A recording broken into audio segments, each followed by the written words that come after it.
Good afternoon, grappling fans. Jordan Kurtz here alongside Cat Paprocki, and we are bringing you today the CJJC 29 Annual Grapple Bowl post-show. This post-show is brought to you today by Skin Shield Pro. Cat, I'm glad to be here talking with you about a crazy set of matches that we had. A bunch of different talents, styles, body types, grappling disciplines, so on and so forth, showcased the other day. How are you feeling? I'm feeling good. Man, the matches, they all brought it. It was so much fun from the first match to the very last. And our show was fine-tuned. I'm super proud of the product. And I think the theme of the day was we have the best staff ever. So, all good things, man. Yeah, our staff was seamless in terms of our operations. We had great crowd participation for the things that we asked from them. We had a 50-50 raffle that went on throughout the show. We had our halftime show with so much fun. With some kicking that went on. I mean, it so was much fun. It was crazy. I mean, the ring girls with their whistles, those goddamn whistles. Throwing me and Trevor off over on the broadcast desk because we would hear the whistle in the middle of a round. We're like, wait, that's not time. Like, what's going on? So we had it was a great time. It was a great atmosphere for our Grapple Bowl out there. We had some high level guys that were out there. I mean, some world champion level grapplers in our main card situation, along with a bunch of guys who are there in preparation for maybe some fights, or they're coming back and they're trying to get back in the thick of things from the combat sports realm as a whole. That's why I believe that our venue, our platform that we have for CJJC it's such an invaluable product that we put out there within the Colorado combat sports space, because it allows for all of those things to hybridize themselves. Yeah. You said it perfectly. I don't think I have anything to add. Why don't you say we run down this main card and then look at a couple of other matchups that caught our eye, and then we'll be on with our way. Cool, yeah. So in the main event, we had a 180-pound no-gi matchup that went on between Artur Bichanov of High Altitude Martial Arts, who took on Tyler the Choker Betts. Now, this was a couple of contrasting styles between these two guys. You have the wrestler taking on the jiu-jitsu guy, albeit IBJJF World Champion Jiu-Jitsu guy. Well, he went out there and he showed exactly why those credentials are behind his name. Goes and pulls off a Dars, picks up the finish in that main event. Very high, just high marquee level position for him to go out there to show out. And we talked about it on the pre-show that these individual pro-style matches, it's a bit of a different style than what you would maybe be accustomed to in a tournament format. Yeah. And vice versa. It doesn't mean that there is one that's more elevated than the other in terms of difficulty, but there is different elements of adversity that come with each style. Yeah. So, it was cool to see him be able to go out there and specialize. Yeah. Artur has an aura around him. Kind of look like, man, I think this kid is going to be huge. And I'm really excited to see what we have for him next. Yeah, and I think that as far as what is to come from him, I mean, he's achieved world champion status at blue belt, now has become a purple belt. You're gonna see him on a very active competition schedule across multiple platforms on a very frequent basis, I would have to imagine. Absolutely. Moving along from that, in our co-main event matchup, we had a matchup of a bit of a difference in age, but some of that was due to there being a last-second replacement needed, and we have to give credit to Matteo Colazzo for stepping up on short notice, but that short notice was, that there's only so much that you can do when you're going up against a guy who is as experienced and is as has the competition frequency and the activity schedule that D'Anthony the Ace Muniz does. He went out there and he took that arm home. Took it home, man. Yeah, Anthony showed us exactly what I was hoping to see. Yeah, man, he did great. He looked great. Yeah, and just to speak to him, he's had to go through a lot of ups and downs throughout his competition career. So him going out there, and sometimes it's also, I feel like it's hard not to get caught up in the moment. Or sometimes, maybe you find yourself in a matchup like, oh, well, I should walk through this guy, but then you take some things for granted and you go out there and you have an underwhelming performance or you stub your toe. Yeah. That wasn't the case here. This Sure. was a business trip to our cage. He came and this was a matchup that he should win. Yeah. And he went out there and he had a dominant performance with a highlight reel finish. Yeah, I absolutely. guess that's the best way to say it. He is, take the dentist screen, he is who we thought he is. Yes. In the next matchup from that, we had a couple of ladies going at it in the 110 no-gi bracket. We had Ace Fletcher from Onyx Jiu Jitsu. She went out there and she also picked up an armbar victory. I think that it was a competitive matchup, but she just looked to be, just the bounce, the pep in her step. It was her day. Yeah. Like I thought, man, she pulled guard immediately. It was clear where she wanted the match to go. Kocher, man, she's so strong. She kept rolling things back over. She kept scrambling back to top.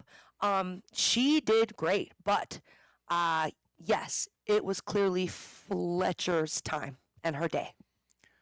And then following that, in the next matchup, we went to the gi. Josiah the Ghost Garcia, he made his long-awaited return to the CJJC cage, multiple-time veteran. This kid is something special, especially when you start talking about how many times do you have to have a specific finish for that to be a quote-unquote signature move, Yes. or that to be your thing. Well, we talked about it, me and Trevor did on the broadcast, as he was getting into the cage. Well, this kid already has like 12.5 tech subs by baseball bat choke. Yes. And he goes out there and he does just exactly that. And, another tech sub in the process. I mean, this kid has probably put literally at this point close to 20 people to sleep in competition by a baseball bat choke alone. So, again, I pose you the question. How many times do you have to have a finish by something specific for that to become your move? Yeah. Or to be associated with you? Yeah, I mean, maybe it's time to, instead of being Josiah the Ghost, he's Josiah the Baseball Bat King Garcia. Well, Kat, we'll let you stick to fighting and we'll leave the nickname. The Baseball King Garcia. That's a lot for you to have to say, too. It's certainly a mouthful. Man, Kyle Kirk, I love his story. Jiu-jitsu got him healthy. It got him into the weight class that he's hoping. He also took Josiah on super short.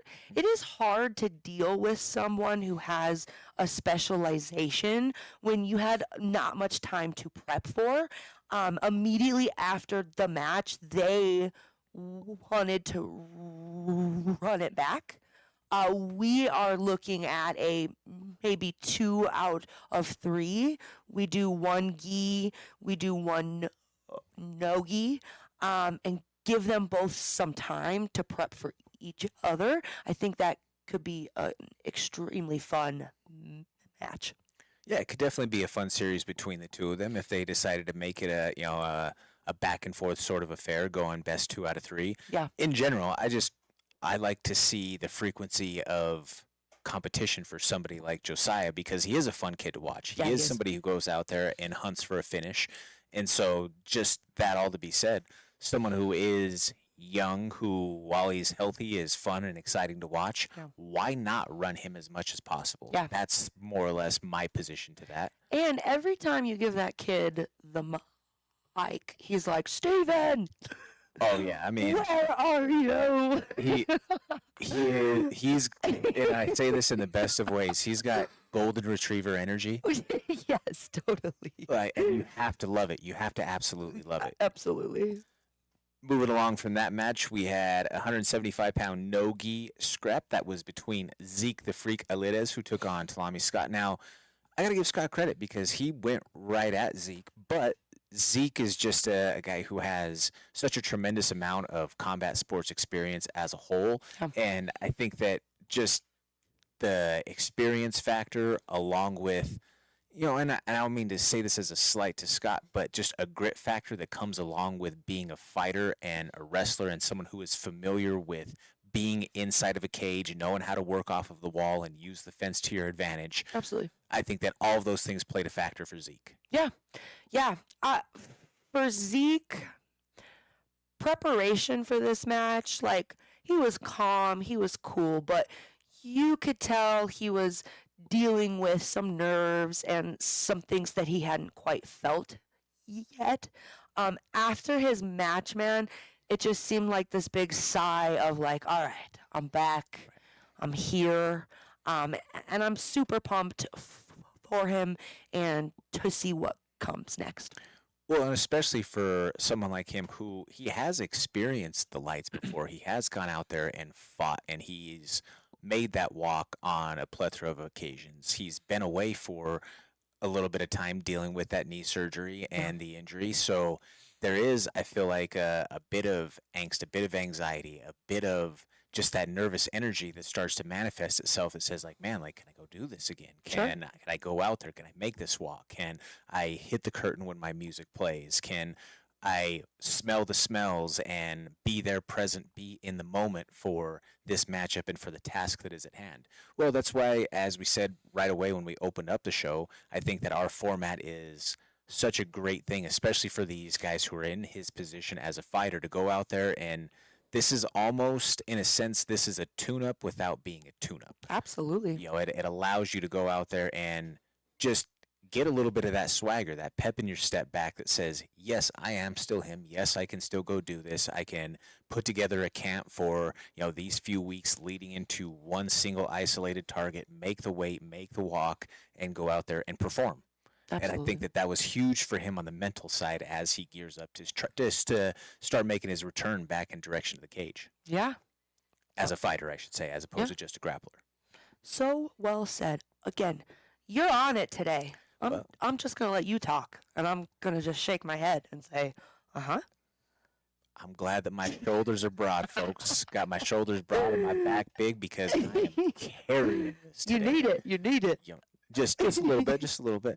But, all right, opening up the main card, we had a matchup between Samantha Sparks of Evergreen Jiu-Jitsu, who took on Alexa Herculex Johnson of AMAG. Now, this was a back-and-forth match that went all the way to the final bell. That went to a decision where Samantha Sparks was able to get her hand raised.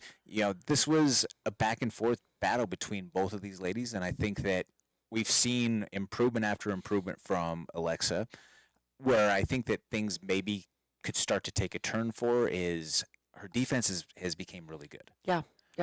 Once she starts being comfortable enough to maneuver past the defensive sequences and, move past just not getting caught by something, once the confidence gets there to start opening up for some offense, well, where does that point come? I'm not sure. Sure. But I think that her having a target date after a target date after a target date, that's something that is probably beneficial for her to stay on track. Absolutely. Even though, again, not all these results have necessarily gone her way, but she's had improvements in every single outing. She's continued to get better.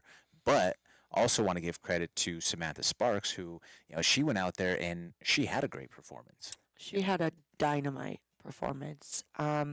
Samantha Sparks was a dog, and man, Alexa Johnson is so good. It's a bummer to see her go out there again and not get the results that she wants. I can see it. Like, clearly she's training. Clearly she knows all the right things. It's just not clicking yet. Samantha Sparks, what I loved was in her post-fight interview with Clive, she thanked her husband, and she had commented on that he brought her back. And I have a very close connection to when you need a pause from our sport, and when sometimes you just need some time away.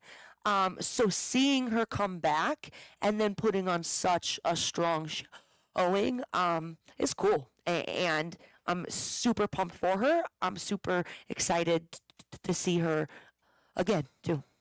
Yeah, definitely. And I mean that Evergreen Jiu Jitsu and Grapple House crew, they had a few athletes on our last couple of cards, and they've all done very well for themselves. Win or Absolutely. loss, it's been a good showing out there. And just want to give a little shout out to Professor Boris and Professor Gigi because I've known them for years. It's been awesome to see them create a nice little, just a something within our large Colorado combat sports community. I do believe that Colorado combat sports is one of the richest environments for what we do all across the country. Granted, you're going to have a couple of other hot spots in, say your Phoenix, your South Florida, a couple of spots in maybe California. But outside of that, in terms of the collective scene, I feel like Colorado is certainly one of the biggest hubs all the way around. And on any given Sunday, the open mat that they have over there at Grapple House in Littleton, you're going to see some of the best grapplers across the entire front range, along with some of the top ranked guys in the UFC that are going there on a every single Sunday basis. So I think that it's just kind of cool that they've been able to, in such a short time, build up their own little community and have something that is that big of a draw and an attraction for all of those within the Colorado combat sports community and the grappling community specifically to be able to benefit from. Absolutely. Yeah. And then if we move along to a couple of matchups on the undercard, just to talk about this, say, hey, these ones might not have been on the main card, but they might be some future main card participants down the road if they keep on having some impressive showings like this. Kat, who did you have your eye on? Yeah, Jesse Fabiano and Porter, man. It was everything I thought it was gonna be. Jesse, we are watching him grow up. I was sitting in the checkout line for weigh-ins on Friday, and I look up and it's Jesse, and he has like a jawline now, and he's just growing. Man, he looked so good. He is so impressive. Professor Matt over there has him fine-tuned. Oh, yeah. Porter, though, impressive too. Porter is smaller. And he continued to scramble up. He noticed when he was in danger. He kept throwing everything he had at him. He is so impressive too. Jesse, though, man, he is a problem. And like, who are we gonna find who knows what to do with Jesse? I'm excited. Yeah, Jesse Fabiano, I mean, that kid's he's a thoroughbred. Yes. He's one of the special kids that we have amongst a lot of very talented teenage grapplers here in the Colorado community. But this kid just continues to show up and show out performance after performance. The young New Era Jiu Jitsu product under the tutelage of Professor Matt Sierra is just, as you mentioned, he is literally growing from a boy to a man before our eyes. And, Yes. he's at that age where things are physically developing rapidly as well. Just that's Yeah. the point of where he's at physiologically, where he's just growing immensely physically. The hormones are racing like crazy Yes. at this stage of growth. And again, we saw him from a little bit more of a baby face kid to now, he's getting some facial hair coming in. He's got that jawline starting to grow, and he is going to start developing the body that can support some of the technical things that he can do from an acumen perspective. And that's where I think that we are going to see over the next 10 plus years of growth from the grappling game from these kids, or just combat sports as a whole. Add MMA into the mix too, because this is the generation of kids who have been doing this since they were knee high to a grasshopper. Absolutely. When it was my era of people coming up, well, there was only a handful of schools that, maybe you had a jiu-jitsu guy, maybe you did, maybe you had a Muay Thai, maybe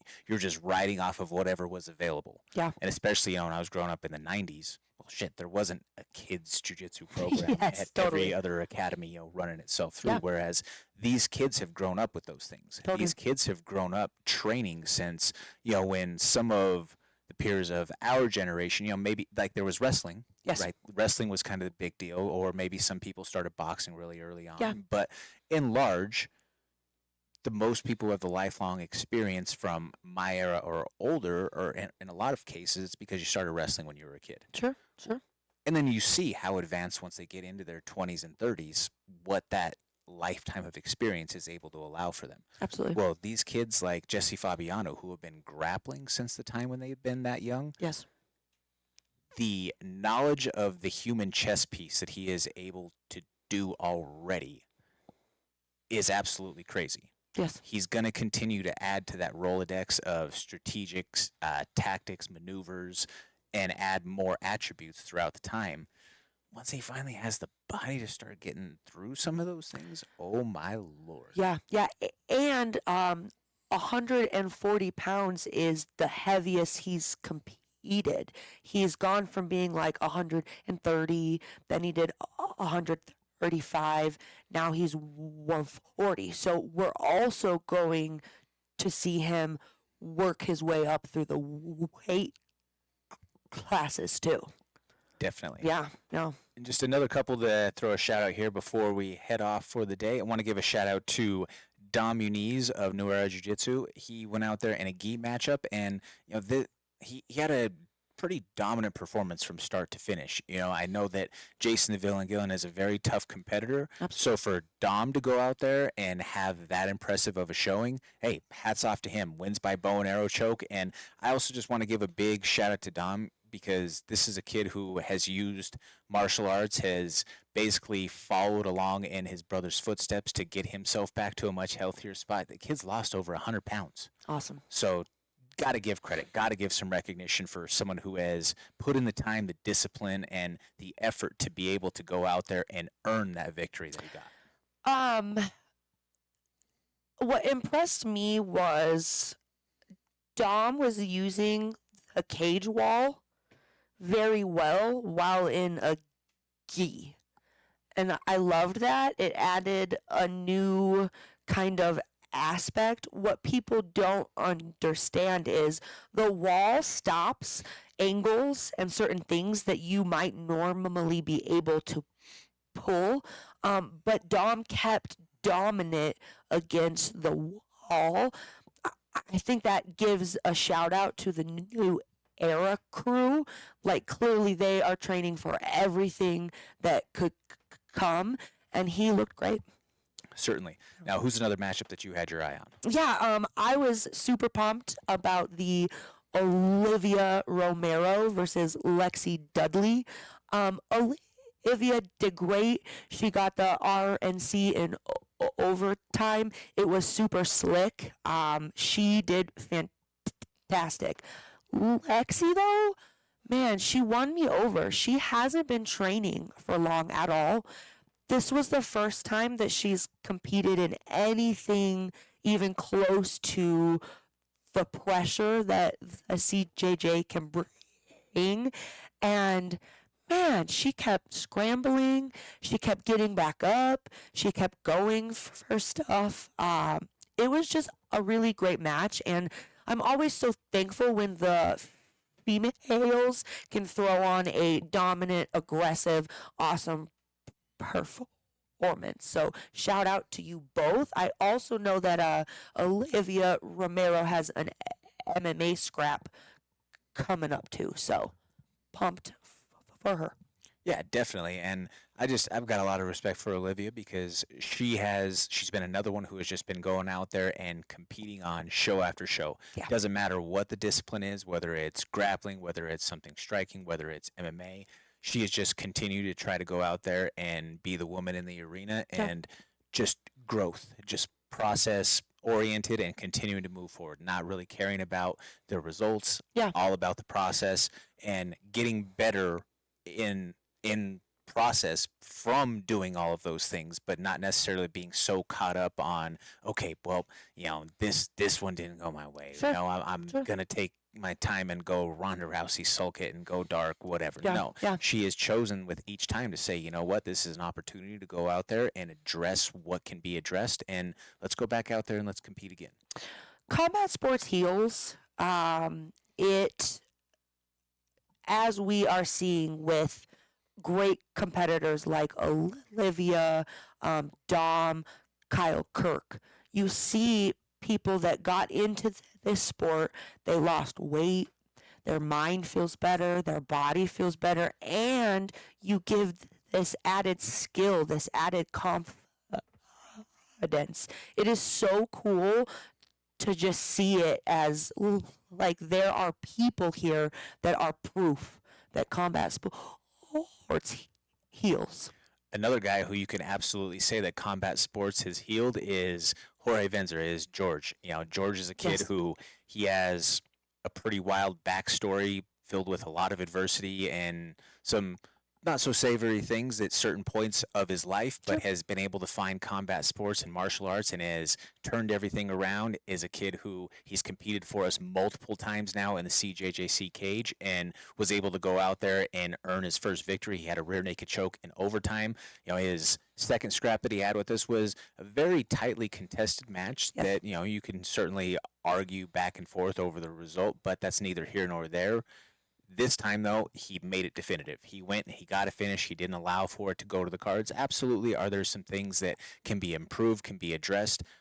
All that can always be said and done. Now, as far as in this matchup, I know that this was a little bit frustrating for him because this is the second time in a row that someone missed weight on him. Yeah. But at the same time, he said that it's grappling. It's not the same as, say, a fight where you're giving up, 3 pounds to somebody who missed each time, where there is a little bit more of a definitive difference. But it still matters. It still matters. Have to make weight, guys. Have to make weight. And even just from a principle standpoint of saying, like, hey, like, this is what we both agreed to, and you didn't do what you said you agreed to. Yeah. So that's disrespect to me, that's disrespect to the promotion, that's disrespect to the sport and the platform who we agreed to compete under these specific terms. Absolutely. And so again, I feel for anybody who has to deal with an opponent who misses weight, just because once again it is a principle thing, but I can at least appreciate the gamer aspect of George, who said, like, you know what, I'm still going to go out there and do it. Like, it is what it is. That's just a factor. But again, for him to figure out now a victory and to get that taste, I think that is going to be, dare I say, potentially a slingshot effect. Yeah. Again, especially for someone who does put in the work, works as hard as he does, and is hungry. Yeah. Is hungry to go do more, to make his mark, to be the author of his own story. I think that once those type of people start achieving that bit of success, it's addictive. Yeah. And once you start seeing that, okay, well, this is all the things that I had to do to get that bit of success, well, then you just see it start to snowball because, all right, well, what got me there? All right, got to lean in, got to do more. Yeah. And that's the beauty of the combat sports, of where it heals you from maybe some of those other vices, those other temptations, those other things in life that would have been a distraction from getting you some of these results and senses of fulfillment that you're gaining from what you're doing. Yeah, absolutely.